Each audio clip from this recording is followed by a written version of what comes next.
Good afternoon and welcome yet again. We've been having folks trickling in, so thank you so much for your patience. My name is Sarah Ahrens. I'm a partnership specialist here with Huntington Learning Center, and we are proud to work together with Coalition for Juvenile Justice in support of providing quality education and intervention services to youth for positive youth and family outcomes. So thank you for joining us today. Just some housekeeping. We will be using the question and answer feature of the webinar. So if you'd like to reach out and ask a question, please put that in the Q&A. This will be and is being recorded and will be sent to you next week. Once we have that information gathered, we will also send you the slide deck and all the references and source notes for the presentation today. So we are also joined hopefully shortly by Kristen Dench, our Director of Public and Private Partnerships, who will be answering questions throughout the chat, throughout the webinar that you can put in the Q&A. We will also be doing a question and answers session, hopefully if time allows, at the end to really make sure we've covered all of those bases. And we encourage you to reach out to us. We will have our contact information at the end should you have any additional questions that were not answered in today's session. So without further ado, I will again just mention that I work in our Public and Private Partnerships Department, which is a team that focuses on building relationships with schools, organizations, and a variety of agencies to support and provide publicly funded educational programs. And we are very grateful to the Coalition for Juvenile Justice and Melissa, their executive director, for sponsoring this webinar today. We began our partnership with them last year and learned not only about the youth in your care and the academic needs they have, but how we can work together to provide them with the crucial educational support that they need to ultimately lead successful lives. So let's begin. Academic adversity and justice system involvement, a reciprocal relationship. Our webinar objectives today. I'm here to familiarize you with the reciprocal relationship between unmet educational needs and the juvenile justice system involvement. I will also share ways in which supplemental educational support, in conjunction with special education, can address academic deficiencies and lead youth and families to better outcomes.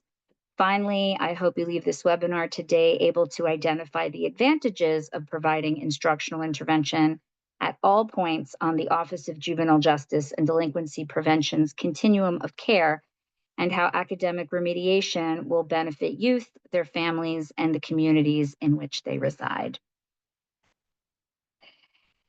Just a moment to touch base on our shared mission for juvenile services. Huntington was founded in 1977 by Dr. Ray and his wife, Eileen Huntington. He was a veteran and they were educators, and their message and mission has always been student-centered, and that is to give every student the best education possible. And we underlined every to really emphasize all individuals, in particular those that need it the most from vulnerable populations. And so we are proud to support the mission of CJJ, which convenes national, state, and local partners to educate about and advocate for youth-serving systems that are fair, effective, and rooted in our communities. And that is certainly our goal as well. So we will now start to delve into the complexity of the relationship between academic adversity and justice system involvement. It is complex and it is bidirectional, and there is a disproportionate amount on the most vulnerable groups. The intersection of risk factors such as poverty, family instability, and community violence also contributes to both academic struggles and justice involvement. And despite these vulnerabilities, justice-involved youth are unfortunately among the most educationally underserved, facing frequent school changes, inappropriate placements, and lost instructional time, as well as uncertified teachers, subpar curriculum, and limited access to advanced coursework. Their academic records are often disjointed and hard to obtain in a timely manner, which with credits that do not transfer and lead to higher dropout rates. And unfortunately, detained youth often lose constructive social bonds that reinforce positive behavior and norms, which could be a protective factor to reduce delinquency and recidivism. Conversely, frequent moves, stigmatization, and association with high-risk peers increases academic and behavioral issues, raising the likelihood of school dropout, system involvement, and recidivism.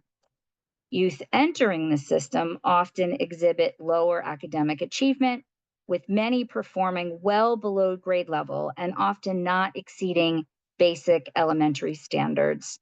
Upwards of 70% of juvenile offenders have learning disabilities, and they are 7 times more likely than students in public school settings to require special education services. Despite these high percentages, many impacted youth receive inadequate academic support or remediation, contributing to poorer outcomes. And there's not often a strong enough connection between individualized student needs and prevention, diversion, or treatment interventions. And so, as you can see in the graphic here, we have initial academic adversity, such as poor academic performance, inability to do the coursework in school, inability to have a disability identified, underserved behavioral needs that could relate to mental health, as well as punitive school policies for discipline that only increases students' time out of classrooms. And all of this academic adversity leads to justice system involvement. And unfortunately, once a student is involved in the system, that academic adversity is now only exacerbated because there's interrupted learning, poor integration back into the classroom, academic skill gaps and social stigma increasing, as well as challenges with receiving that educational quality education while in detention, leading to that cumulative cycle and disadvantage, also known as the school to prison pipeline, or the revolving door that we're really trying to prevent and support the youth in avoiding. The good news here is that adolescence is marked by neuroplasticity, offering opportunities for rehabilitation when youth receive early and effective interventions. Such intercessions must address both the educational deficiencies, the behavioral issues, and inadequate juvenile justice practices to prevent youth from being trapped in this cycle of disadvantage. To reduce recidivism and improve student, family, and community outcomes, local and state governments should really hold juvenile facility schools accountable for providing equal access to education and vocational programming, which are accredited and employ evidence-based curricula and methods. So we just don't want these challenges that students walk through the door with to continue worsening their outcomes. When we do have students who are involved in the justice system, there are consequences to that with regard to their educational outcomes. Youth incarceration has significant short-term and long-term negative effects. Confinement disrupts education, counseling, and vocational services, often worsening behavior and increasing affiliation and identification with antisocial behavior and delinquent peers. Youths released even after the dismissal of charges still face stigma, and many continue to struggle with unresolved issues like low literacy, academic achievement, emotional challenges, difficulty maintaining employment, and relationships as well. So involvement with the justice system creates these additional risks, increasing the likelihood of future offenses and difficulties with education and employment.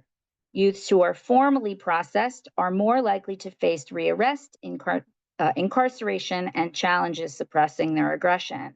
And they also show a greater engagement with negative peers and lower school enrollment and graduation rates, as well as reduced perception of future possibilities and opportunities. So in the graph here, we can see that in terms of high school graduation, for students who were detained, only 16% of students who have been detained graduate for high school. If they've been detained over a month, that number drops in half to only 8% of students who graduate high school having been detained. For students who are not detained, those graduation rates are 72% on average. With respect to dropout rates, if a student is detained, they have a 57% chance of dropping out versus to only a 14% chance if they were not detained. And this number of 57% detained dropout rate increases to 62% for students who are detained over a month's time. So the detainee status, as well as the duration of the detainment, does have a significant impact. And high school dropouts are 3.5 times more likely to be arrested. With respect to GED completion, we see a higher number of GEDs being completed while students are detained, 16% versus only 2% for non-detained students, as those youth normally graduate through normal routes. However, only 7% of those youth who do get a GED actually do so while incarcerated. So there are many GED programs out there, but only 7% of the youth are actually completing them. And so this really also increases the likelihood of recidivism. And in total, 30% of federal prison inmates lack a high school diploma, and 35% for Black and Hispanic adults. With respect to college enrollment, again, we can see on average, non-detained youth go on to college at a rate of 51% versus only 37% for detained youth. And the numbers are more striking for a four-year college attendance. 26% of non-detained youth get a four-year degree, while only 2% of detained youth get that four-year degree. And high school dropouts are 63% more likely to be incarcerated than college graduates. So research found that detained students underperformed on most markers of educational achievement compared to their non-detained peers. And students who had more intense involvement with detention, characterized by either a longer exposure or multiple detention episodes, performed at lower academic levels relative to students with less involvement in juvenile detention. So the impacts are significant, and this is over time. These are longitudinal studies as well. When we look at other aspects of consequences for justice system involvement, we see that there's a high 43% recidivism rate for individuals who are sentenced before age 21. And this is the highest among all age groups, leading to an upwards of 41% increased chance of adult incarceration. So these individuals are getting caught into the system very young when they still should be receiving education. They're not receiving that education, and this is leading to increased chances of staying in the system throughout their adolescence and into adulthood. Again, there's this over 60% recidivism rate for those without a high school diploma, and this drops to only 7% to those who end up with a college degree. So education makes a marked difference. And we see that 50 to 70% of recidivism among youthful offenders discharged from secure facilities exists without the benefit of transition services. So when they don't have the appropriate education leaving the system, then they are significantly more likely to end up in it. And research also indicates that accumulating even just a full year of ninth grade credits and meeting basic 10th grade reading and writing standards significantly improves graduation rates, thereby lessening the likelihood of delinquency. So these are all very tightly woven and tied together in both predicting student incarceration and recidivism, as well as predicting student success, dependent on their educational levels. Oh, I had to, sorry, I'm going to go back. Additionally, in a study of more than 4,000 juveniles, youth with above average academic performance during the time they were confined were more likely to return to school upon release and 2 times less likely to recidivate than their lower performing peers. So best practices recommends that juvenile systems prioritize individual services, allocate resources effectively, and focus on community-based rehabilitation, which means that providing quality rehabilitative education with structured, strengths, and evidence-based programming during incarceration is essential to reduce recidivism and support reintegration into schools or higher education. And this is where expanded diversion programs and investments in interventions that address educational, mental health, and vocational needs are also recommended to improve youth, family, and community outcomes. So the data is clear. Juvenile justice involvement negatively impacts youth. So what can be done about that? The risk needs responsivity is the leading global model of offender assessment and treatment. Criminogenic risks and needs are those dynamic factors which contribute to offending or reoffending. And studies have shown that a solid educational foundation can positively impact at least 6 of these 8 needs, which can lead youth to justice system involvement. And so when we look at the different sections of criminogenic needs, we can see where the risk and both the protective factor come into play. With regard to antisocial cognitions, the risk is that antisocial values, beliefs, cognitive emotional states of rage, anger, and defiance exist. And education as a protective factor means that positive reinforcement from teachers and peers yields improved self-concept, self-esteem, and pro-social identity.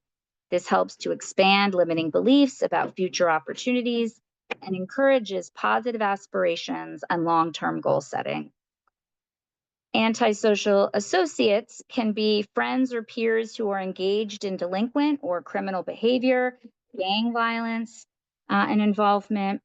And in educational protective factors, structured, nurturing educational environments provide supportive mentoring relationships and continuity of care, as well as safe outlets for positive interaction with achievement-oriented peers. So providing a safe, positively focused space for youth. In terms of behavioral characteristics, impulsive, risky, or defiant behavior, lack of empathy, perspective, or accountability can often lead to justice system involvement. However, in education, certain learning or neurological differences or challenges often present with antisocial behaviors, which can be improved when the student is properly diagnosed and treated, which we will take a look at in a moment. A recent study conducted by the Council of State Governments Justice Center, UMass Chan Medical School, and UC Berkeley's Risk Resilience Lab offered an unprecedented multi-state, multi-year examination of the risk and protective factors that most influence initial juvenile delinquency, as well as violent recidivism. And strikingly, the only single common factor for both were behavior problems in school. We will also look at this deeper in a moment. We move now to family background, family dysfunction, history of criminality, psychological challenges, abuse, neglect, and poverty are all risk factors for involvement. And education, which involves all stakeholders, parents and guardians, caregivers, et cetera, provides a continuum of care and a supportive network as a protective factor. This can also help to attenuate the negative repercussions of justice system involvement, such as impaired health and disconnection from family, community, and civic engagement. When we look at employment and education, academic adversity covers a wide range of reasons that students fall behind and end up with skill gaps and deficiencies, which we will also explore in a moment. And as a protective factor, Improve academic and cognitive skills lead to better educational and employment prospects and outcomes, as we have seen. This leads to greater income capacity and therefore higher personal opportunity cost for incarceration, which is a deterrent. Academic struggles are closely linked to suspensions, expulsions, truancy, dropping out, and delinquent behaviors. And the American Academy of Pediatrics recommends early identification and intervention for youths facing such school difficulties to reduce their risk of involvement with the juvenile justice system. According to the National Center on Safe and Supportive Learning Environments, schools play a crucial role in fostering protective factors that enhance resilience against all kinds of adversity. By providing caring relationships, high expectations, and academic standards, opportunities for participation and contribution, schools can help mitigate future problems and support positive youth development. And this is what supplemental education can do as well in conjunction with those schools. Finally, we see use of leisure time. And in a 2022 OJJDP report, it indicates that violent crime is committed by youth and peaks in the after-school hours on school days and is highest at 3 p.m., regardless of race or gender. And the OJJDP report also states that prevention efforts to reduce offending by youth after school and early evening, such as through educational diversion programs, would have the greatest impact in reducing violent crime. And that is from the OJJDP itself, emphasizing that after school and early evening programs that are focused on positive youth development would have the greatest impact in reducing violent crime. So really key there. Finally, there's criminal history and substance abuse as history of delinquency with criminal history and substance abuse.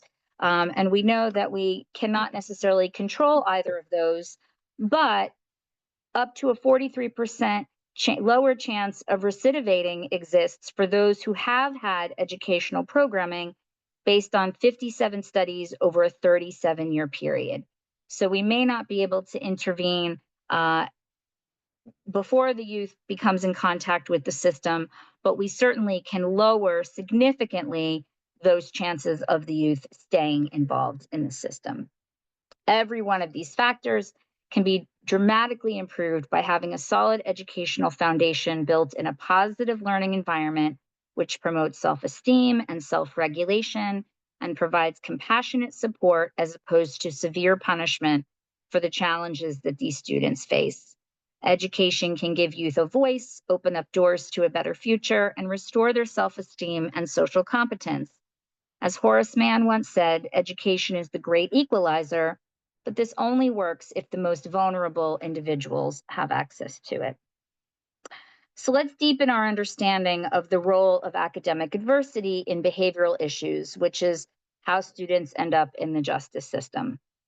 So academic adversity refers to challenges, difficulties, or obstacles that students encounter in their educational journey, which can hinder their academic progress and achievement. Addressing academic adversity involves, number one, identifying these challenges and implementing supportive measures to help students overcome them and succeed in their educational pursuits.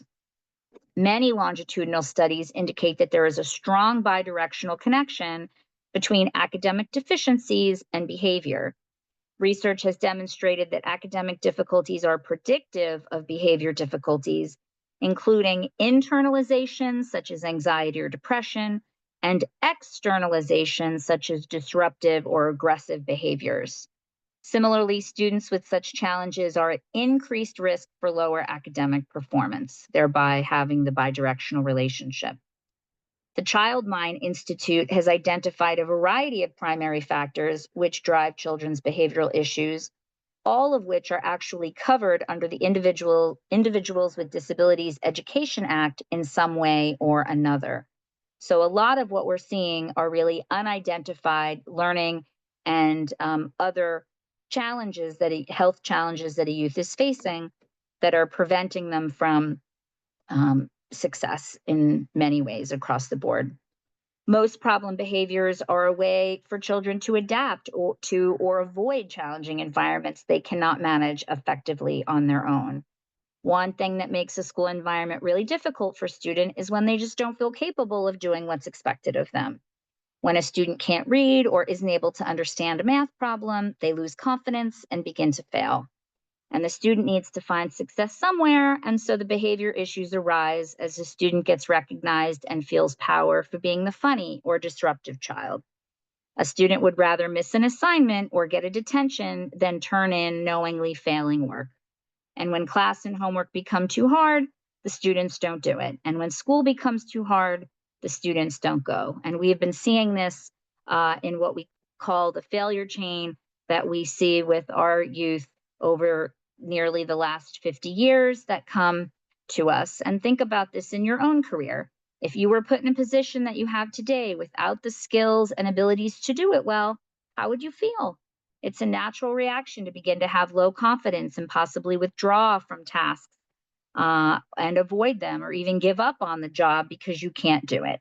And that is what so many at-risk youth feel every single day. And unfortunately, with recent NAEP National Report Card results, we are seeing that academic adversity is only increasing in the majority of states. Youth are farther behind in their 4th and 8th grade reading levels than they ever have been. And this is going to mean a likely precipitous rise in behavioral issues and juvenile justice rise in the numbers that you're seeing as well as a result of these core academic gaps. And unfortunately, the pandemic only magnified this bidirectional relationship. Assessments administered to students across a range of schools, socioeconomic backgrounds, ages, and locations during the 2022-23 school year showed a notable increase in the percent of students struggling with executive function and memory. Due to such significant learning costs from loss from COVID-19 and the impact to education, more than 70% of teachers report a recent rise in disruptive behavior in the classroom, which is a significant increase from 2019. And that lines up with what I just shared about the report card numbers dropping from 2019 as well. So as the academic capacity drops, the behavioral issues rise. Many empirical studies from the brain sciences highlight that there's a detrimental link between chronic stress, executive functioning, and problematic behavior. Nervous system dysregulation is at the root of difficulties with executive functioning, memory, cognitive processing, and the emotional disturbances that lead to unwanted behavior. So it is a whole vicious cycle. And unfortunately, one of the consequences of frequent behavioral issues in the classroom is that students end up losing about 3 weeks of instructional time when the teacher is consistently interrupting instruction to deal with challenging behavior in the classroom. Now, all of the students in that room are losing instructional time.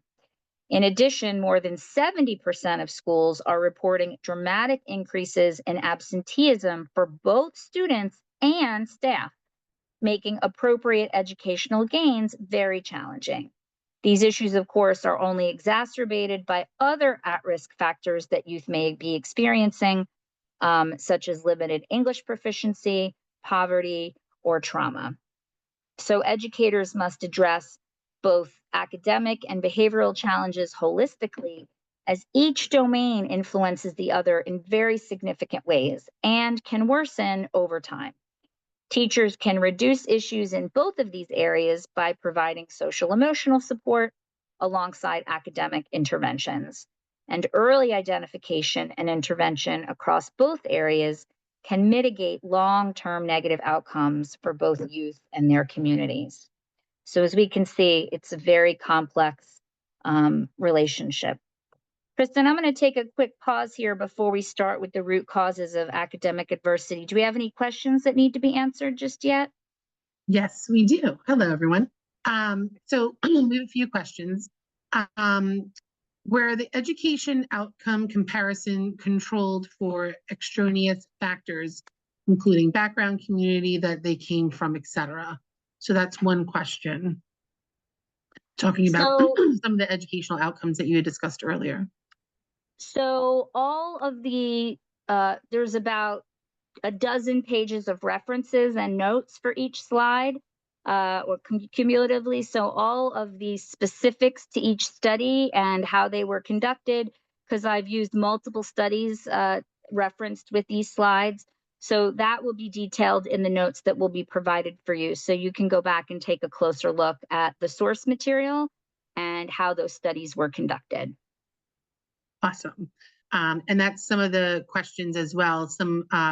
Some folks have asked if they can get a copy of the slides after today's presentation, so that they can use it as follow-up. Heather shared that she would have liked the slides prior to today's training, but would also ask, will the slides be provided after? Yes, I did mention that a few times as we were getting going. The video of today, the slide deck, along with the speaker notes that are in the slide deck, and all of the references to the source materials will all be sent to you when they are compiled as soon as possible next week. So we are happy to share and answer any additional questions you may have after the fact once you've reviewed the materials. Awesome. And then just one other question that was different from asking for the materials was, can the OJJDP study regarding the after-school program be shared with attendees?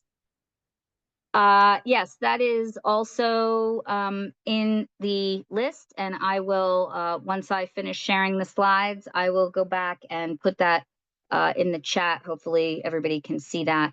I have that noted somewhere, but I'll have to look it up. So I will hopefully find that at the end while we're doing Q&A. Great. And then the notes, because you're sharing so many great things, is there a way to get all the notes that you've been talking about that are kind of in addition to the slide information that will be shared as well? Yes, all the speaker notes will be shared as well. So everything Awesome. that I'm saying, you will have alongside all of the slides and where all of the source material came from. So Great. hopefully there's nothing, we'll leave you wanting for nothing is the goal. Awesome. Awesome. That's it for the questions right now. Okay, great, thanks. So now we wanted to take a bit of a dive into where does academic adversity come from, right? We know that it exacerbates the problems for at-risk youth, but where does it stem from to begin with? And so there's a few different avenues we're going to explore now of where does this root cause originate. And so the first is individuals with a whole variety of different disabilities or differences to standard educational application. So we have mental, physical, and behavioral health challenges. We have cognitive, neurological, and learning differences. There are developmental delays and differences, youth just learning at different rates and at different speeds or in different ways than other youth. There are neurodivergent difficulties, and I'll just mention on that note, we're looking at things like ADHD, autism spectrum, dyslexia, dysgraphia, dyscalculia, dyspraxia, dysnomia, can typically include behavioral patterns that are often considered criminogenic or antisocial, such as OCD, rejection-sensitive dysphoria, pathological demand avoidance, oppositional defiance disorder or conduct disorder, impulsivity, hypervigilance, other sorts of emotional and nervous system dysregulation. So many of the communication differences. So many of these can present as defiant or disruptive behavior if they're not properly understood.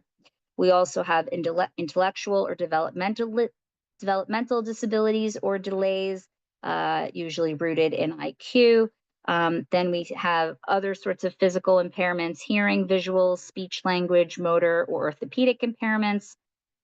There's been a recent study. I was working with the educational committee director from the National Partnership for Juvenile, the Coalition Council for Juvenile Justice Administrators, and they cited that Upwards of 80% of incoming youth could be positively tested for traumatic brain injury, further affecting how the brain processes emotion and behavior and thoughts. And other impairments which limit strength, vitality, alertness, specific learning disabilities in one or more psychological process of using language, spoken or written, that could manifest itself in challenges, and finally, emotional disturbance. So that covers legally a very wide range of behaviors and challenges and differentials, which is why such a significantly high percentage of youth impacted qualify under these categorizations. And we can see that 65 to 70% of youth at any contact point within the justice system, from initial detainment through, adjudication, incarceration, all the way through, meet a criteria for a disability that we just reviewed, which is a rate of more than 3 times higher than the general population. 85% of all juveniles in the system are functionally illiterate.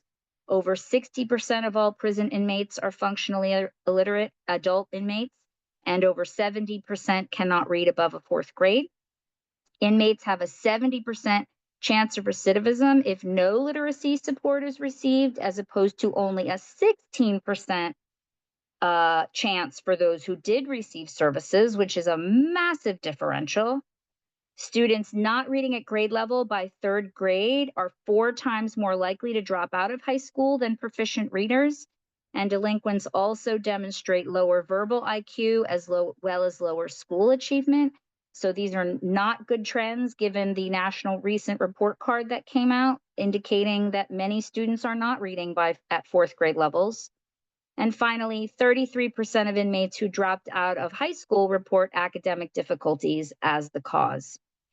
In its Model Programs Guide literature review, the OJJDP shares research which demonstrates that compared with non-disabled youths who commit offenses, those with intellectual and developmental disabilities tend to commit more serious offenses and are at a much higher risk of recidivism and enter the juvenile justice system at a younger age. Youths with disabilities are also more likely to become involved in the child welfare system because of a higher risk of abuse that they would suffer and maltreatment by parents or guardians. In addition, a report from the Bureau of Justice Statistics showed that the rate of violent victimization against persons with disabilities was at least double the rate for those without. And the Department of Justice also acknowledges that the link between, and this is a quote, the link between academic failure and delinquency, violence, and crime is welded to reading failure. That is a direct quote from the Department of Justice. The Coalition for Juvenile Justice created standards of care for youth with undiagnosed or mistreated disabilities, which call for law enforcement and family serving systems to educate, engage, and support families and youth in plans for effective services and interventions. They recommend developing a holistic approach to address the child's disability, both during and outside of school hours, through increased involvement with mentors, coaches, and youth development approaches, such as supplemental education. Individuals with Disabilities Education Act also recommends that juvenile court intake personnel investigate pre-court efforts to identify and address a child's special education needs and ensure that referring systems provide information on accommodations offered, and that before school, mental health, or other social service systems professional refer children with identified or suspected disabilities to status offense systems, they must assess whether the conduct at issue relates to or is caused by the disability. As we know, justice system involvement will only exacerbate the problems. So now we're going to take a look at the root causes of adversity with respect to adverse childhood experiences and trauma. There are many reasons why students face academic adversity and get off track with their education. At least 75% of youth in the justice system have experienced some form of traumatic victimization themselves, known as adverse childhood experience, or ACE. Compared to the general population, youth offenders were found to be 13 times more likely to have at least one adverse childhood experience and 4 times more likely to be exposed to 4 or more ACEs. Youths with a higher prevalence of ACEs are more likely to become serious, violent, and chronic juvenile offenders. And in multiple studies, authors have estimated that 25 to 30% of incarcerated youth also meet the criteria for post-traumatic stress disorder. And I just mentioned a higher incident for traumatic brain injuries, which is related. Children involved with the child welfare system are also overrepresented among justice-involved youth. And significant data, including a National Institute of Justice report, indicates that over half of the youth in the juvenile justice system have prior engagement with child welfare services. The number of children in foster care has also risen by 8% in the last 13 years. So we see trauma, abuse, and neglect. There's school bullying that results in social isolation, school stress, and student disengagement, truancy, absenteeism. In addition to that, there are also other disadvantages that arise from socioeconomic or geographic circumstances like family history, substandard educational environments that they may face. All of these create skill gaps in a student's educational foundation, which have long range repercussions. So we can see, right, limited resource access, limited educational opportunities, limited needs for special education, and limited quality schools, lack of certified teacher, poor quality curricula and resources in educational environments all create a perfect storm of challenges which really delay a student's development academically. So creating trauma-informed student engagement begins with building capacity in the student emotionally before we do so academically. Students who have had their education derailed suffer from learned helplessness and limiting core beliefs about themselves and their potential.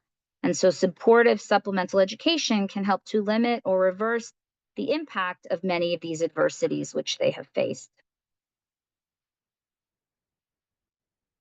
Another concern, root cause of academic adversity, is the time out of school that youth spend for various reasons. Students encounter a range of academic adversities and interruptions that can derail their education. These include school and resident displacements and disruptions, students affected by homelessness, migrancy, juvenile justice, or child welfare involvement often move frequently and experience great disruption in their educational continuity. Additionally, chronic absenteeism has risen sharply, particularly among students from low income and minority families, which has increased from 15% in 2019 to 30% in 2023. Missing more than 10% of high school days increases the risk of dropout by 7 times. And truancy alone counts for 58% share of status offense cases, while these offenses are rising post-COVID despite other types declining. And finally, a study of more than 400 incarcerated ninth graders found that in the year prior to detention, these students had attended school barely half the time and were failing most of their courses. Students with a history of truancy and grade retention are particularly vulnerable to becoming trapped in the cycle of academic failure and system involvement.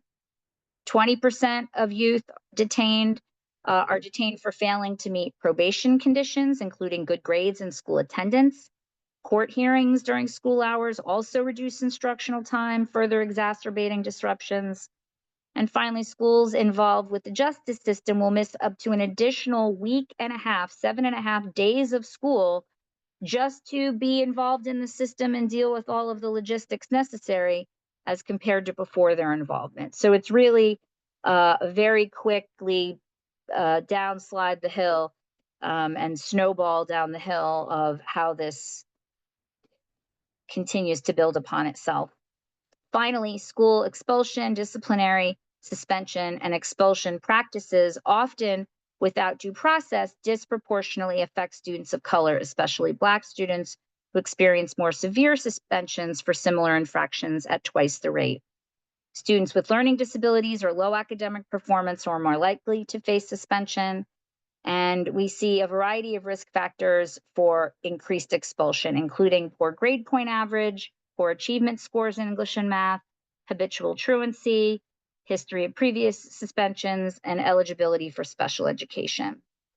Another challenge is that schools are often notified of students' justice system involvement, which leads to substandard alternative school placements or exclusion from in-person classes and extracurricular activities, even before a youth has been found guilty. So these increase the risk of students' justice system involvement and exacerbating their educational activities. Finally, for treatment, time out of school for treatment and intervention, youth in detention often lack consistent access to education, with many receiving minimal or no academic instruction during confinement. According to OJJDP's Juvenile Residential Facility Census, 20 to 27% of detained youth did not attend classes, rising to 41% in diagnostic centers.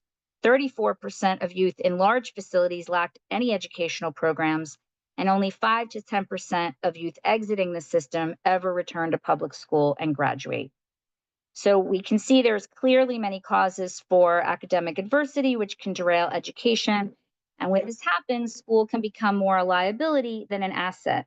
But the cause is not as important as the cure, which is delivering the best education possible and empowering students to be successful.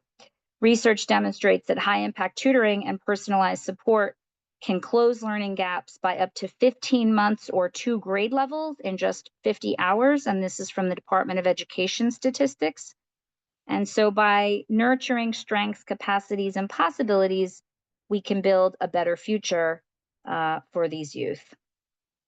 When we look at racial and ethnic disparities, we see that students of color face significant disparities in both disability diagnosis and involvement in the justice system, highlighting a pressing equity of issue as well in education. Black youth comprised only 15% of the population, but 35% of the delinquency cases. And Black youth were represented more in those referred to court, while white delinquent youth were least often referred. And we can see that educational discrepancies exist as well. Only 16% of Black and 29% of Latino fourth graders read on level, and those numbers were declining, as I had mentioned, with the National Education Report Card. Additionally, reports of unfair discipline disproportionately affecting students of color, with a significant percentage of students of color indicating such experiences, with African American and American Indian and Alaskan Native students all reporting that they had felt and experienced unfair disciplinary practices. And these are also the inattentive behavior, again, found higher in white students, but disciplined more for Black students. And Black male students with disabilities were suspended at rates up to 70%, and they also represent the largest demographic within juvenile justice as well. So even with protections from the IDEA for students with disabilities, they can still be removed from classes for up to 45 days, which is again another hindrance and disruption to their education. So these statistics underscore that our system is failing to meet the needs of academic overrepresented groups in the justice system. And this failure impairs our ability to restore these young people to their communities. And we really need to make rigorous learning and remediation a top priority. When we look at those who have special education needs, we also wanted to discuss the differential between special education and supplemental education. So we've seen a wide range of differences, disabilities, delays, disruptions that could prevent students from acquiring or retaining the skills they need appropriate for their advancement. And these challenges impact the majority of detained or incarcerated youth legally requiring special education.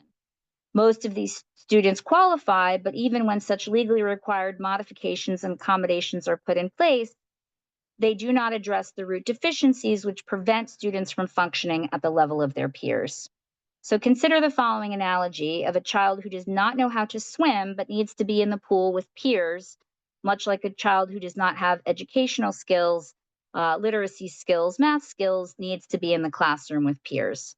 There are three options for support, which are not mutually exclusive. Accommodation involves providing a life vest to go into the deep end of the pool with the peers and stay above water. So these adjust how the students engage with the material.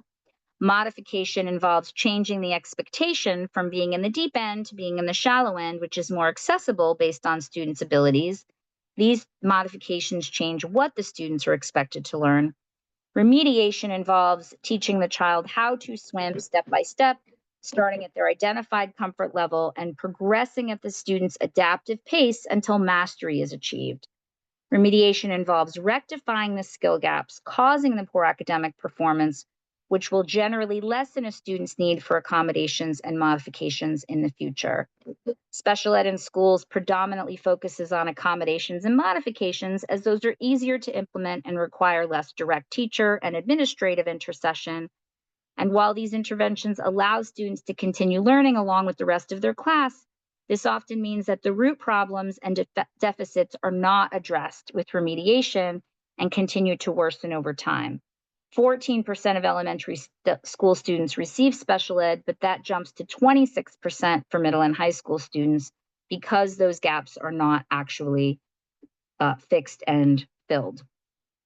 Supplemental ed, known as high impact or high dosage tutoring, does have the power to provide students with remediation of foundational academic skills from the ground up in a totally customized setting, which is adaptive to each learner's unique development. This individualized approach identifies where the student got off track, meets the youth exactly where they are, and brings them in a safe and comfortable setting to their desired destination academically. And this level of personalization enables the student to feel accomplishment as opposed to frustration or failure for the first time in perhaps a long time or even ever. The more success students experience, the more quickly they move through the program because it's adapted to their development, which provides them with self-confidence, self-efficacy, agency, and empowerment, and leads to greater motivation and engagement. This is how to shift a failure chain to a success cycle whereby the student becomes an active, independent learner long after services are completed. And again, this has been endorsed by the National Educational Association as the approach that has the greatest power to dramatically improve student achievement over any other kind of educational intervention.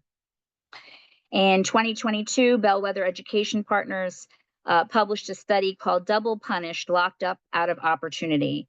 And its authors identified a huge opportunity in facilities for skill gap remediation. The author states, when I spend time in facilities, one of the questions I ask is, when is the last time you remember going to school every day? And the answer I usually get is something like 5th or 6th grade. So kids usually have intensive skill gaps around literacy, and supplemental education and foundational tutoring to remediate those skill gaps can address these concerns. Additionally, there are other subject-specific tutoring topics, test prep, homeschool and compensatory supplemental education, and other sorts of supports for special education that we provide to our families. So as I've mentioned, this is a process of how. We've talked about what is supplemental education. Now we'll look at how. These programs begin with extensive individualized academic evaluations, which include nationally normed standardized tests. They enable us to determine exactly where the students' capacity are and where we must go back to address unmet foundational needs, as one size does not fit all. Each program is personalized and adapted to student development. We use highly trained and certified teachers, research-based curricula, and evidence-based instructional methodologies to ensure quality programming and student success, being able to move that student from failure to skills, confidence, and motivation. In terms of who and where, a variety of locations enable a student to continue with services despite the many changes and displacements we discussed earlier. Programs can be in person at one of hundreds of Huntington centers across the country. They can be arranged for instruction in your facility in person, or they can also be done live, one-on-one, online. or a combination hybrid of these. And we meet students one-on-one or in small groups relative to their degree of need. And the benefit is once a program is funded, the student will be able to continue services from any of these locations in order to complete their remediation, which is often not the case with most services that are specifically tied to a location or facility. Finally, we provide a continuum of care by partnering closely with all educational stakeholders on behalf of the student. We act as an advocate for the student in all settings. Monthly progress meetings are held with the stakeholders to provide resources and review student development, including interim standard testing results. So really, we want to work with youth and families, with care managers, with schools and educators and administrators to support students in greatest success. And finally, we look at when. When does this best occur? The Office of Juvenile Justice and Delinquency Prevention's Continuum of Care model that we see here specifically outlines a broad array of youth programs and services ranging from prevention for young children who are at risk of delinquency to interventions serving high risk and youth in secure settings, as well as the entry programs for youth returning to their communities. This framework has been shown to improve outcomes and reduce reoffending. And in an effective continuum of care, the OJJDP states that the majority of youth would be served through prevention and early or low intervention services. In this continuum, supplemental education would serve as an effective measure at all points along the spectrum of interventions. This is also the most cost-effective intervention, saving thousands of dollars a year. The average state cost for secure confinement is over $214,000 a year, while community programs can cost as little as $27,000 a year. So there is a much higher economic and societal benefit as well. Finally, in a 2004 study entitled The Effects of Education on Crime, Evidence from Prison Inmates, Arrests, and Self-Reports, having a foundational education and high school degree significantly reduces criminal activity and is a larger social return to the community than to the individual inmate. In this study, they determined that a mere 1% increase in the high school completion rate of males alone would save the US a conservative minimum in today's dollars of over $2.3 billion. This study goes as far as to determine that while increasing the police force is cost-effective for reducing crime, increasing high school graduation rates offers a far better benefit when both crime reductions and societal productivity are increased. And the last thing we will look at is for those youth impacted by the justice system and who may end up there, we know that upholding basic standards of education is vital so that system-involved youth do not end up caught in a revolving door back into incarceration. And so characteristics of a high-quality justice education were identified in 2014 by the U.S. Department of Ed and the Department of Justice in a partnership, as well as in 2015 by the Council of State Governments Justice Center, and in 2022 by the National Partnership for Juvenile Services, Domains for a High-Quality Justice System Education. I apologize, we've run a little bit long here today, but I'm happy to stay for questions and answers. Kristen, do we have additional ones in our chat box?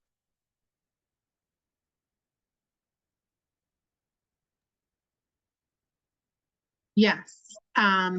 So we had one question that's asked. She said, I am a science teacher in a juvenile detention center. Is there any data associated with education in juvenile detention centers, or is it just students that come into contact with the juvenile justice system? The OJJDP's 2022 report that I mentioned is specific to education within juvenile justice centers. And the Council of Juvenile Justice Administrators is actually currently working on a survey of what the educational landscape is within the justice system in detention centers. And I would anticipate that they would be coming out with those findings this year as the most up-to-date ones available for what's going on within. So you can reach out to CJJA or me, and I will make sure you get that information once it becomes available. Perfect. Okay. We have a couple others. She said, I'm sorry, the person said, I'm sorry if I missed this as I joined late. Did you discuss the current dismantling of the Department of Education and funding and how that will impact you? We have not. We've done previous webinars about funding, and uh, there is a whole series through the Department of Education about braiding and blending funding for different programs within youth. But right now, we're seeing things really being pushed to the local and state levels, as opposed to the federal levels, which may be um, significantly adjusted, but no, we did not cover that in this session. A lot to cover today, so we can do another conversation around that if interested. Great. Another question, is there any information on how to change or reduce all these statistics? As a teacher, we know all these statistics to be true because we see them every day. However, I would like to learn more about how to change these numbers. Well, our approach, which has been the approach for nearly 50 years, is to individualize education instead of learning the content. And it's to say, I'm going to learn this history, this science, this uh, literature book, this story, is to focus on the process, the how of learning, the fundamentals of learning. So it's challenging when you have youth that are coming in trying to sit in high school classrooms with high school level curricula who can't read past a third grade. So we really go back to the personalization as our strategy to intervene and start where the student is capable and move forward from there, versus just forcing students to keep with the program and to keep up with everybody else, which we know for these youth is nearly impossible to do. So it's about revising the paradigm from a classroom where one teacher disseminates that information to everybody equally to the student focused of where are they and how can they be served from where they are and brought to where they need to be based on their own skills and abilities and differences. Great. And then we just have one last question from Karen. She said, would Huntington be retained by county for a juvenile facility? How would they interact with the county court school present in the facility? Is it a replacement or augmentation? I'm not sure if Karen is still on, but you can, can you answer? You want to answer that? So the majority of the funding that exists for supplemental education publicly in Title I and Title II specifically describes supplemental education as that which supplements, not supplants, which means we're not there to take over the regular classroom instruction and the regular day-to-day lesson planning of the teachers who are in these facilities, short or long term. We are there to identify where the students have struggled and help to bring them back up to speed. So it would be an augmentation or a supplementation to help these kids get caught up so that they could get the most out of whatever education they're being given in these detention facilities. Because a lot of it is throwing good energy after bad. The teachers can teach, but if the kids don't have the capacity to meet them at that lesson, then there's a big gap and a lot of wasted effort and a lot of frustration on everybody's part. So the funding specifically is to supplant, and that is Title I, Title I-D. There's different titles for different at-risk groups. And again, we have another webinar about that I'm happy to share.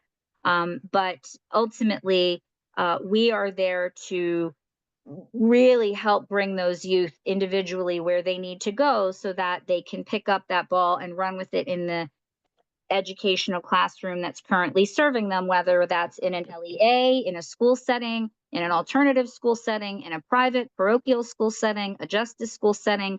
It doesn't matter. Any school setting, students who are not where they need to be remediated to catch up. Karen said thank you, and she would love to have the other webinar on funding too. Okay, great. Well, I will move here. I just want to take a note. Thank you again to the Coalition for Juvenile Justice for hosting us today. And these are our public and private partnerships that we have worked to develop in support of at-risk youth impacted by justice, welfare, and foster care, homelessness, and migration, so that we can support all of those youth who need educational services across the country. And this is our contact information, which will also be shared with you in the email that we send with all of these resources. You can scan our QR code to learn more now. And if you have any special requests or any additional resources that you'd like to see that I did not include in this, or you'd like to learn more about, I'm happy to follow up with additional information and or a conversation about how we could potentially partner together to serve the youth in your organization and agency. There's one last raised hand, Kristen. Yes, it looks like Larissa has raised her hand. Can we unmute Larissa if she can ask her question? Maybe, can you do that? Let's see here.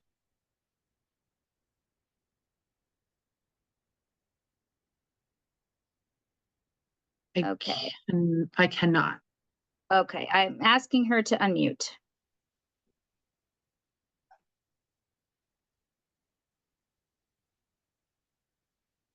Don't know if she's going to be able to. I think the webinar was Might prevent that. Yeah. Well, if you could put it in the chat, we'd be happy, or we'd happy to email and respond as well. We apologize for going a few minutes over, but we appreciate all of your time and attention. Hopefully you got something out of today. It was a lot we covered very quickly, I know, but do take some time with the resources once we send them out. And again, thank you for your time and attention. I'm Sarah Ahrens from Huntington Learning Center, Partnership Specialist.